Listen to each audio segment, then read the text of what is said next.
주의 강림과 최후 신앙이라고 하는 말씀으로 오늘 말씀을 시작하면서 우리가 또다시 비록 2주간이지만 최고 단계의 사회적 거리두기에 직면해서 어려운 시기를 보내야 할 것 같습니다. 광고 드린 대로 다음 2주 동안은 예배 필수 요원들만 예배에 참석하고, 또 제 개인적인 생각에는 나는 그래도 교회에 나와야겠다는 생각 가지신 분들을 위해서 지하에다가 스크린을 준비하고 예배에 참석하시도록 했더니 조금 전에 나온 구청에서 나온 직원이 그것도 안 된다고 그랬답니다. 속상한데, 이게 제가 아까 예배 순서 틀렸잖아요. 이게 앞에 예배 인도하는 사람이 찬송가를 틀리거나 뭘 틀리면은요, 딴 생각하고 있는 겁니다. 내가 머리가 복잡해요. 속상하기도 하고. 그래도 이때까지 국난이 나거나 어려울 때 왕으로부터 신하들이 그 문제를 해결하지 못했습니다. 6.25 전쟁도 그랬고 임진왜란도 그랬고, 큰 국난을 당할 때마다 저 위에 있는 높은 양반들은 변명하고 도망가고 빠져나가고 면피하기 바빴지만 실제로 그 문제를 풀어낸 사람들은 의병들이었고 힘없는 민초들이었습니다. 교회가 이 땅에 상륙한 이래 나라와 민족이 어려울 때마다 이 위기를 이런 위기를 극복하는데 교회가 최선을 다했습니다. 지금 이 위기를 극복하는 길은 적극적인 방역에 협조하는 길밖에 없는데요. 그 방역은 지금 방역 당국이 내세우는 그런 지침보다도 더 교회가 세고 강력하게 그것을 지켜야 하고, 또 백신을 빨리 여러분들이 맞으실 것을 다시 한번 권장합니다. 여러분, 지지난주 설교에서도 말씀드렸지만 제가 이 백신에 관한 공포 음모론을 누구보다도 강력하게 규탄하는 것은 제 입장이 분명하지 않으면 우리 성도들이 흔들릴 것 같고, 또 이런 거짓된 주장에 휘말려서 그들의 경제적 이익에 참여하는 어리석음을 변하지 않아야겠다, 그런 생각 때문에 그렇습니다. 여러분, 우리 성도는 말세를 기다립니다. 종말을 기다린다고요. 주의 심판과 재림을 사모하고 기다립니다. 마라나타 주 예수여 오시옵소서. 그러니 우리는 종말이 오면 좋습니다. 주님의 나팔소리, 천사장의 호령소리가 들리면 정말 서쪽 하늘에 이상한 구름만 떠도 내 주님 오시는가 해서 쫓아나가는 것이 우리들의 삶입니다. 그런데 이 종말을 공포로 몰아넣는 사람, 두려움으로 몰아넣는 사람, 이 세상에 예수의 재림과 공포가 가장 두려운 존재가 누굴까요? 두말할 필요 없이 사탄입니다. 사탄과 그를 따르는 귀신들과 이 땅에 그를 따르는 악한 무리들입니다.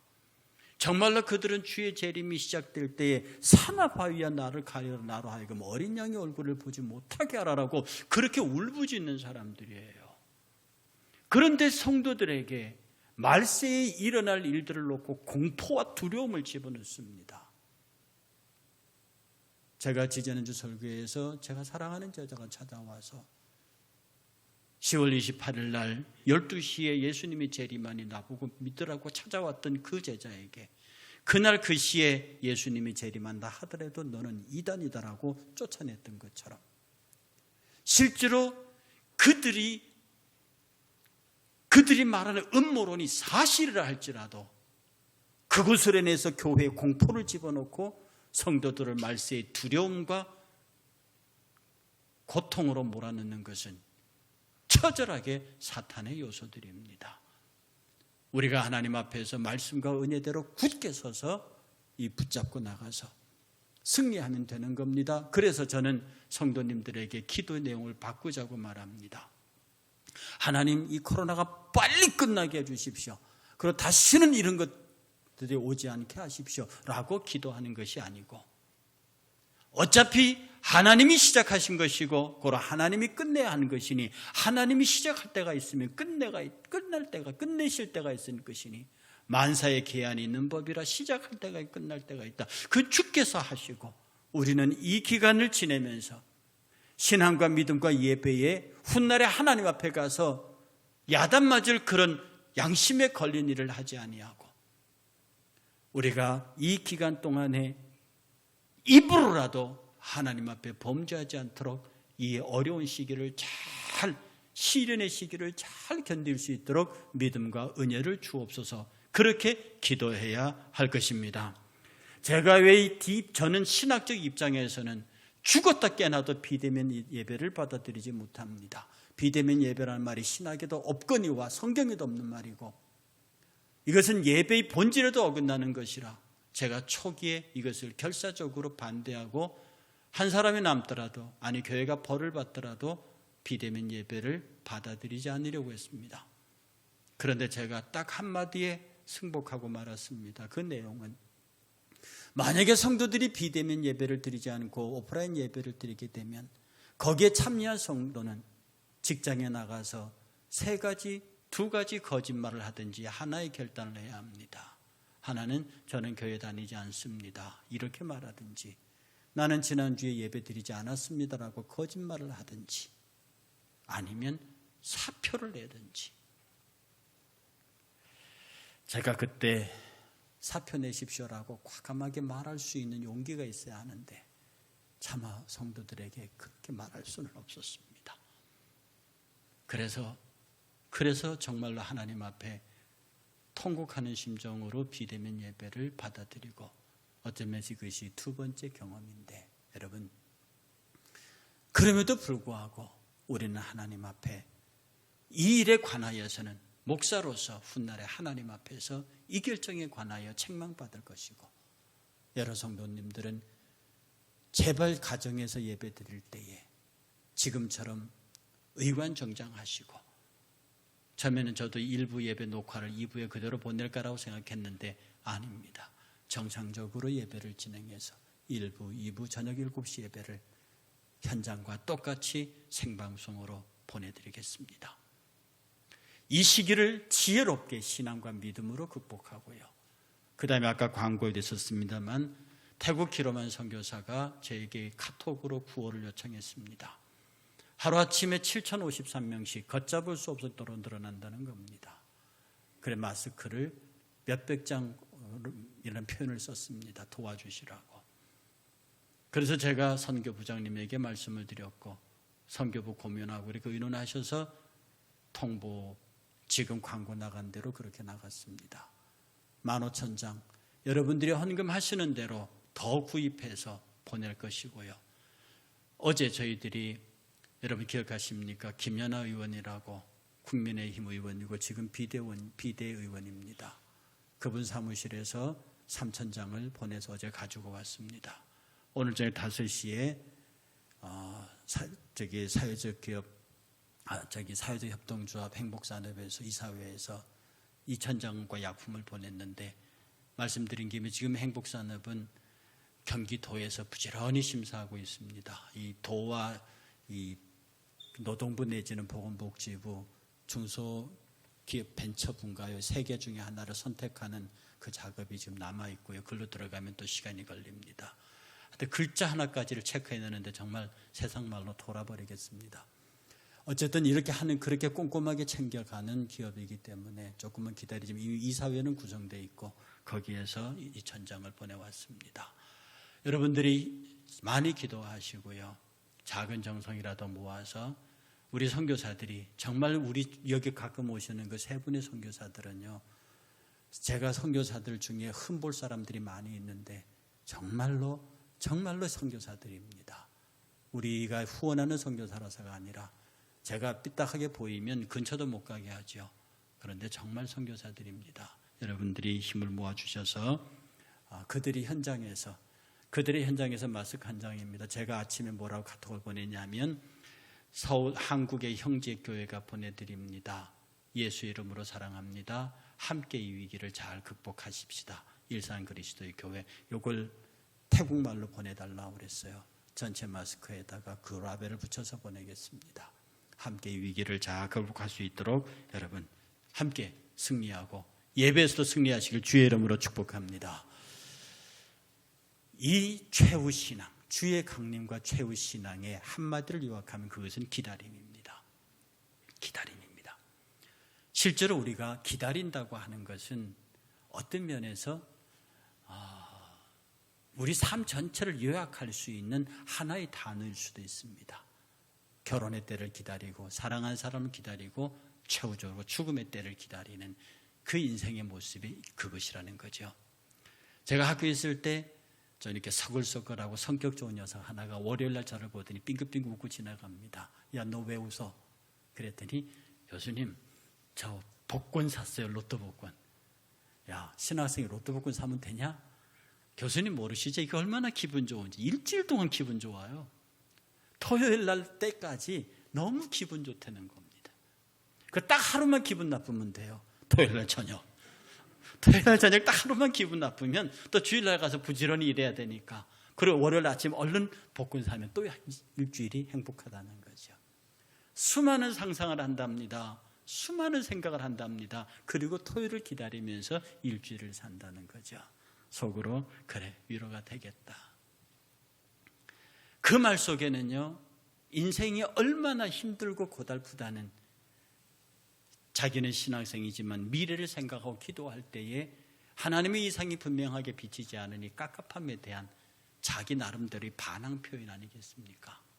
우리가 기다리면요, 사실 기다릴 것이 있는 사람은 희망이 있는 사람입니다. 기다릴 수 있는 사람은 가능성이 있는 사람이에요. 특별히 성도의 기다림은요, 하나님의 축복의 통로로 사용할 수 있고요. 이 성도의 기다림은 파워, 힘입니다. 성도가 뭐를 기다립니까? 하나님의 개입을 기다립니다. 내 시간 속에, 내 삶 속에, 우리 민족의 역사 속에 하나님이 개입하시는 시간. 시간은요, 하나님의 시간이 있고 창조된 피조의 시간이 있습니다. 그걸 유식한 말로 이 창조의 시간을 크로노스의 시간이라고 하고요, 이 하나님의 시간을 카이로스의 시간이라고 합니다. 우리 인간의 역사 속에, 나의 역사 속에 하나님 언제 개입하실 겁니까? 내가 기도하고 있을 때 하나님이 개입하는 그 순간에 내 기도의 응답이 시작되는 겁니다. 그러면 우리는 하나님께서 언제 나의 기도에 응답하시고 언제 내 생애 속에 개입하시겠습니까? 이 카이로스의 시간이 내게 실현되도록 간절히 기다립니다. 그리고 이 기다림을 통해서, 하나님이 개입하심을 통해서 하나님께서 받으실 영광을 기다립니다. 하나님께서 어떤 영광을 받으시기를 원하시는지. 내가 지금 몸이 엄청나게 아프고 힘듭니다. 그래서 나는 주의 치료하심을 기다립니다. 그 주의 개입을 기다리네. 주께서 내 시간 속에 개입하시는 순간에 나는 치료받을 것이고, 내 삶의 어려운 현장 속에 주께서 개입하실 때 나는 비로소 그때 문제의 해결을 받을 것입니다. 그러므로 이 기다림은, 여러분이 신앙 안에서 기다리는 것은요, 하나님의 축복의 통로입니다. 기다리시기를 주의 이름으로 축복합니다. 이 기다림이 즐거우시길 바랍니다. 분명히 내 신랑이 나하고 결혼해서 미국 갔습니다. 그가 온다고 말합니다. 편지는 옵니다. 곧 가겠다는데 편지 속에 날짜는 정하지 않습니다. 공중에 날아가는 비행기만 봐도 저 비행기 타고 오는가, 올 때 저 비행기 타고 오겠지라고 생각하면서 떠오르는 비행기만 쳐다보면 돌아올 신랑을 생각합니다. 그가 오는 전화, 그가 보내는 편지 속에는 날짜는 박혀 있지 않지만 오겠다는 사인은 계속 옵니다. 주께서 오시겠다는 사인은 계속 있다고요. 내 영적 신랑 되시는 그분이 오시겠다. 그러므로 우리는 기쁨 중에 소망 중에 기다립니다. 그런데 이 기다림 속에서 일어나는 이 사회의 일들을 놓고 왜 그렇게 불안과 초조와 염려와 근심에 가득 쌓여서 예수님 오시기를 기다리지 않는 모양으로 우리가 드러나느냐 이 말입니다. 우리의 기다림은 축복된 거예요. 우리의 기다림은 감사하는 거예요. 그래서 본문 속에 형제들아 서로 원망하지 말아라. 원망이 왜 생깁니까? 기다림이 없는 사람에게 원망이 생깁니다. 사람 관계도 그렇습니다. 그 사람을 기다려주지 못하니 원망이 생기는 겁니다. 지금 당장 그것으로 판단해버리니까 시비가 생기는 겁니다. 조금만 더 기다려주고 조금만 더 살펴주면 원망할 일이 없을 텐데 이 기다림이 자꾸 기다림이 지친 사람들은 원망, 왜 안 오느냐고 주님을 원망하기 시작하고, 그래서 말하기를 주님이 강림하신다고 하신 날이 2000년, 그래서 더디다고 기롱하는 사람들이 있습니다. 심지어 그것은 하나의 이야기에 불과하다고 말하는 사람들이 있죠. 원망합니다. 서로 원망합니다. 여러분, 우리는 이렇게 할 수 없는 거거든요. 우리가 정말로 간절하게 기다리면서 하나님께서 내게 어떠한 복과 은혜로 나아가오실지를 기다리는 겁니다. 그러므로 원망하는 사람에게 축복의 기회가 사라집니다. 원망한다는 것은 기다리지 못한다는 뜻이거든요. 그러니 여러분들이 마음속에 원망이 생길 때, 내가 지금 주님을 기다리고 있지 못하구나, 내가 조금은 더 하나님한테 축복의 통로가 넉넉하지 못하구나. 사랑하는 여러분, 혼자 가만히 생각해 보십시오. 내게 원망이 있는가? 형제에 대한 원망이 있고, 부모에 대한 원망이 있고, 내 주변의 사람들에 대한 원망이 있는 사람들이 있습니다.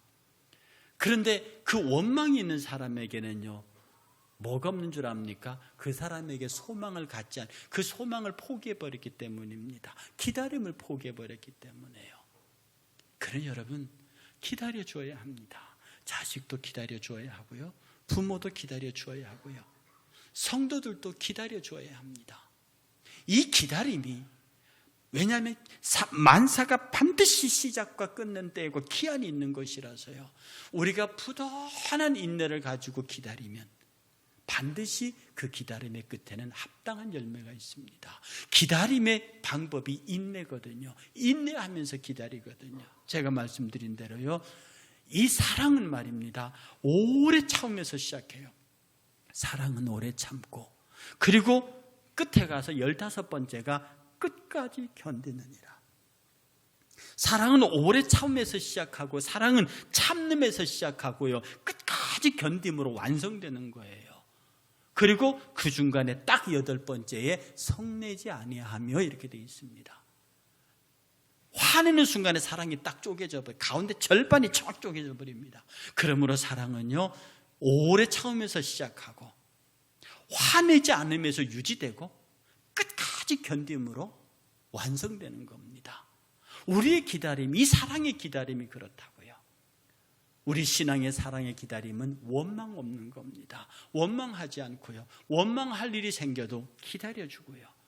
그래서 사랑으로 오래 참고, 사랑으로 성내지 않고, 사랑으로 끝까지 견뎌서, 그러다 보면 우리가 끝까지 견디는 자에게, 그 충성된 자에게 생명의 면류관을 주시겠다고 약속하신 겁니다. 이 생명의 면류관의 주인공 되시기를 주의 이름으로 축복합니다. 그리고 말하기를 헛된 맹세를 하지 말아라. 이 맹세가 뭔 줄 압니까? 맹세 왜 합니까? 맹세 안 해도 그 일을 할 수 있는 사람들이 왜 굳이 맹세합니까? 맹세가 나쁘다는 뜻이 아닙니다. 그런데 이스라엘 사람들은요, 맹세라는 걸 잘했어요. 하늘을 놓고 땅을 놓고 내 자식을 놓고 부모를 놓고만 맹세합니다. 그래서 그 맹세 등급이 있어요. 내가 하늘을 두고 맹세하는 굉장한 거지요. 내가 사소한 물질을 걸고 맹세하는 거, 그건 평범한 거지요. 근데 이스라엘 사람들은 그런 맹세를 등급도 매겼습니다. 맹세는 왜 합니까? 불신에서 기초하는 겁니다. 여러분이 주를 향한 기다림에서 맹세 같은, 쉽게 말해서 허세나 이런 건 필요 없습니다. 오직 주께서는 말씀하시기를 아닌 건 아니다 하고 긴 건 긴 거다고 말해라. 우리의 맹세의 허세가 내가 신앙이 대단한 것처럼, 무엇인가 할 수 있는 것처럼 막 그렇게 신앙의 자기를 뭘 드러내려고 하는 건요, 무엇인가 불안한 겁니다. 개가 왜 짖는 줄 압니까? 무서워서 짖습니다. 진짜 사나운 개들, 용맹한 개들은요, 안 짖습니다. 그리고 마지막에 상대를 물 때, 포획할 때 짖습니다. 사나운 개들입니다. 그러나 조그만 강아지들이 왈왈거리는 것은 무서워서 짖는 거예요. 오늘 우리 성도들에게 두려움이 없고요, 하나님의 기다림에 대한 신앙이 당당하고요, 원망하는 마음이 없이, 피차 원망이 없이 사랑의 마음으로 가득 차 있으면요, 굳이 맹세할 이유가 없습니다. 맹세할 이유가 내 있음을 그대로 드러내 보이면 되는 겁니다. 그런데 한국교회가 얼마나 맹세가 많은 줄 압니까? 성도들의 신앙 가운데 맹세와 약속이 얼마나 많은지 모릅니다. 그런데 나중에 그 맹세와 약속이 내게 또 올무가 돼서 돌아옵니다. 왜냐하면 약속은, 하나님과의 약속은 지켜야 하는 거거든요. 입다의 딸이 왜 죽었습니까? 입다의 맹세 때문에 죽었습니다. 그 딸의 제사를 받으셨냐고, 딸을 제물로 드린 제사를 주님은 쳐다도 안 보십니다. 그런 약속이기 때문에 지켜야 한다고요. 그 우리 하나님 앞에서 약속이라기보다도 할 것은 아니고 아닐 것은 아니고 기와 미를 분명히 구분해서 내 신앙의 깨끗함을 보이면 되는 것입니다. 말세의 성도들의 삶의 태도입니다. 말세의 성도들은요, 어떤 말의 약속이나 그런 걸로 하는 게 아닙니다. 그냥 옳고 그르고 기고 아니고 분명히 거기서 잘라지고 거기서 자기의 신앙을 선명하게 드러내고, 그리고 기다림이 끝없이 이어지는 주께서 응답하실 때까지 깨끗하게 맹세하지 아니하고, 맹세라고 하는 그런 이상한 수단을 동원하지 아니하고, 마태복음에도 맹세하지 말라고 되어 있어요. 하늘로도 말고 땅으로도 하지 말라. 하나님의 보좌고 하나님의 발등상이다. 거기에 대고 맹세할 일이 아니다. 오직 옳고 그름에 대한 내 생각을, 내 뜻을 하나님 앞에 아뢰고, 그런 것은 그렇다고 아니라는 것은 아니에요. 이런 것으로 우리의 말세의 신앙을 포장할 필요가 없다고 하는 것입니다. 여러분, 다시 한번 기다림의 이야기로 돌아갑니다. 여러분, 기다립시다. 기쁨으로 기다립시다. 감사함으로 기다립시다. 인내하면서 기다립시다. 그리고 그가 내 삶에 개입하시는 순간에, 여러분의 기도에 응답하사 개입하시는 순간에, 하나님이 여러분이 기도하면서 기다리면요, 하나님의 개입의 시간을 느낄 수 있습니다. 정말 하나님께 간절히 기도할 때 저는 가끔 그런 느낌을 받습니다. 하나님, 내가 지금 시작할까? 하나님의 그 대화가 얼마나 다정한지 모릅니다. 하나님이 시작한다고 손을 드시는 순간에 진영에 머무르던 하나님의 천군들이 움직이기 시작합니다. 하나님의 사람들이 움직이기 시작하고 하나님의 시간이 움직이기 시작한다고요. 그러니 하나님 언제 당신의 카이로스, 당신의 시간이 우리 속에 개입해 들어오시고, 언제 당신의 시간이 내 시간 속에 개입해서 카이로스가 형성될 것입니까? 하나님, 그때를 허락하시옵소서. 나는 그때까지 기다리겠나이다. 내가 지금 병들고, 내가 지금 힘들고, 내가 지금 고통스럽고, 내가 지금 심히 안타까우나, 지금 이 코로나 사태로 인해서 정말로 속상하기 이를 데 없으나, 내가 하나님 앞에 두 손 들고 기도합니다. 하나님, 당신이 개입하실 시간은 언제입니까? 당신이 새롭게 시작하실 그 시간은 언제입니까? 당신이 이 코로나 사태를 통해서 보여주실 당신의 영광은 무엇입니까? 나는 이 일을 통해서 당신이 보여줄 영광의 모습이 너무나, 그것을 생각하면 너무나 감사하고 좋습니다. 전무후무한 당신의 역사를 보일 거라고요. 여러분이 코로나는 오래 갈 겁니다. 이 코로나 사태는 이 지상의 문명을 새로운 방법으로 바꾸어낼 것입니다. 이것을 준비하면서 우리가 다음에 기다림에서 하나님이 때를 따라 응답하실 때마다 우리의 신앙은 점점 더 주의 마지막 오실 그 시간을 향하여 기쁨으로 나아갈 수 있을 겁니다. 고로 조급해할 필요 없습니다. 다급해할 필요 없습니다. 놀랄 필요 없습니다. 두려워할 필요 없습니다. 그가 나와 함께 하시고 그가 매 순간 내 시간 속에 보이지 않게 개입하시면서 나의 기다림이 옳았음을, 나의 기다림이 힘이 있음을, 나의 기다림을 통해서 당신이 나를 축복하시고 나의 기다림을 통해서 당신의 영광 받으실 것을 그는 분명히 하셨습니다. 우리가 말세의 신앙 굳게 붙잡고 기다림의 신앙, 기다림의 말씀, 기다림의 은혜 가운데서 하나님과 교제하면서 끝까지 승리하시기를, 기다림의 신앙에서 승리하시기를 주의 이름으로 축복합니다.